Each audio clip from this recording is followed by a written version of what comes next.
पटना में शिक्षक नियमावली 2023 को लेकर शिक्षक अभ्यर्थी धरना पर है। शिक्षक अभ्यर्थी नियमावली के खिलाफ घेरा डालो डेरा डालो आंदोलन कर रहे हैं और इस आंदोलन में सीटेट बीटेट के अभ्यर्थी हिस्सा ले रहे हैं। ये सभी बीपीएससी से शिक्षकों की बहाली प्रक्रिया का विरोध कर रहे हैं। तो शिक्षक नियमावली का विरोध हो रहा है। बीपीएससी के माध्यम से पात्रता परीक्षा लिए जाने का विरोध कर रहे हैं। पटना में शिक्षक अभ्यर्थी घेरा डालो डेरा डालो आंदोलन कर रहे हैं। सीटेट बीटेट के छात्र इस आंदोलन का हिस्सा हैं। बीपीएससी से शिक्षकों की बहाली प्रक्रिया का विरोध किया जा रहा है। पटना में शिक्षक नियमावली 2023 के विरोध में सीटेट बीटेट पास अभ्यर्थियों का आंदोलन चल रहा है। लगातार मांग की जा रही है। एक और सरकार की ओर से यह दावा किया जा रहा है कि इस नई नियमावली से गुणवत्तापूर्ण शैक्षणिक व्यवस्था बहाल करने को लेकर 2 लाख से भी अधिक शिक्षकों की नियुक्ति की प्रक्रिया जल्द शुरू की जाएगी। दूसरी ओर इस नई नियमावली से नियुक्ति के इस नई प्रक्रिया से पूर्ववर्ती ऐसे अभ्यर्थी जो नियुक्ति की आस लगाए बैठे हैं वो नाराज हैं और इस नाराजगी को सड़क पर उतरकर प्रदर्शित कर रहे हैं। सरकार से इस नई नियमावली को वापस लिए जाने की मांग की जा रही है। सीटेट बीटेट अभ्यर्थियों का कहना है कि पहले उनकी जो परीक्षाएं हुई है, नियुक्ति की जो प्रक्रिया है, सरकार उसे पूरा करे, उसके बाद जो परीक्षा सरकार को लेनी है वो लेती रहे।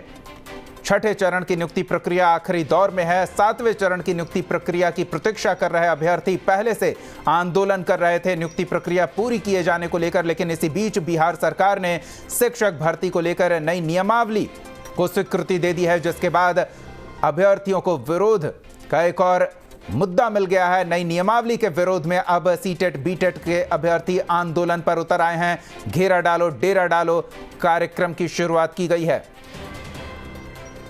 सीटेट अभ्यर्थी नितेश पांडे हमारे साथ जुड़े हुए हैं। नितेश जी, स्वागत है आपका न्यूज स्ट्रीट बिहार झारखंड पर।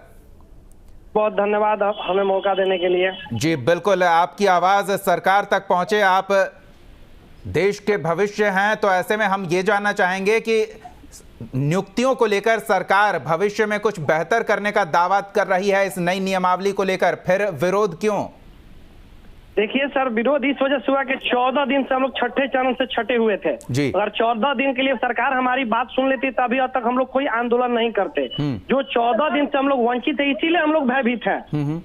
और वो 14 दिन के बाद हमारी सरकार सुन लेती तो आज कोई आंदोलन नहीं होता। हम लोग मजबूरन बस आंदोलन कर रहे हैं कि अचानक से हम लोग के नियुक्ति पत्र का जिक्र हो रहा था कि गांधी मैदान से बुला के हजारों और लाखों नियुक्ति पत्र बांटी जाएगी, और अभी आप एग्जामिनेशन का बात कर रहे तो हम लोग एग्जाम देने से डर नहीं रहे हैं। लेकिन बात है कि हमारी तो तैयारी कुछ और थी, नियुक्ति पत्र के लिए थी, प्रवेश पत्र के लिए नहीं। एग्जाम हमसे बाद नियोजित करा लीजिए, उसके बाद एग्जाम लेते रहिए। हम लोग तो ये भी बोल रहे हैं कि अगर हम लोग उस एग्जाम में फेल हो जाएंगे तो हमें सेवा मुक्त भी कर दिया जाएगा।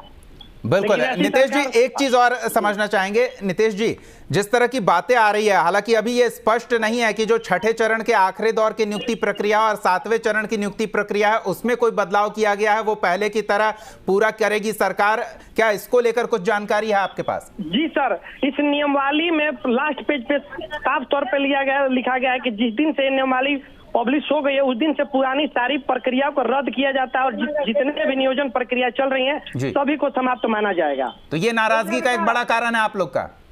जी सर, नाराजगी का कारण एक और महत्वपूर्ण है कि सर 4 लाख पहले से नियोजित शिक्षक है वो भी हमारी नई सीटों पे आएंगे बहाली करने के लिए, अपनी सीट लेके नहीं आएंगे। अगर उनका जॉब हो जाता है तो नए बच्चे के कहीं होने का संभावना नहीं दिख रहा है।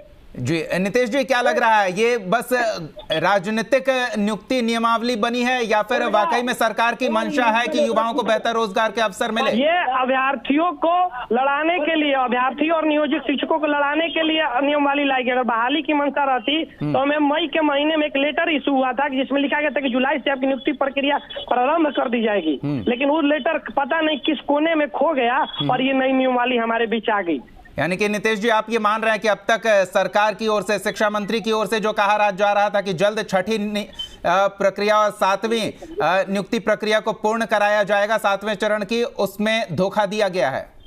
जी सर, ये धोखा दिया और इससे तक नया अध्याय ना शुरू हुआ सर। 4 साल से हम लोग लड़ाई लड़ रहे हैं नियुक्ति पत्र पाने के लिए। हमारी सारी अर्हता कंप्लीट थी, सीटेट जितने बार हो सके हमने पास किया, ग्रेजुएशन पास किया, सारी चीज। अभी प्रवेश नियुक्ति पत्र की बात है तो प्रवेश पत्र की सरकार बात कर रही है। इच्छा पाती है कि हमें 7वें चरण को इस नियमावली से मुक्त रखा जाए। अगली बार जो भी है बहाली के उसमें एग्जामिनेशन लीजिए, इंटरव्यू लीजिए, हो सके तो 1600 मीटर का दौड़ ले लीजिए, लेकिन हमें 7वां चरण में नियुक्ति पत्र दीजिए। चलिए, बहुत बहुत धन्यवाद नितेश जी अपनी बात हमारे साथ साझा करने के लिए। तो नई नियुक्ति नियमावली को लेकर ये नाराजगी है। सीटेट बीटेट अभ्यर्थी पूर्ववर्ती प्रक्रियाओं को पूरा करके आगे जो भी सरकार की इच्छा हो प्रक्रिया बहाली की उस पर काम करे, इससे कोई आपत्ति नहीं, लेकिन सरकार के इस नई नियमावली के जो प्रावधान है उससे नाराज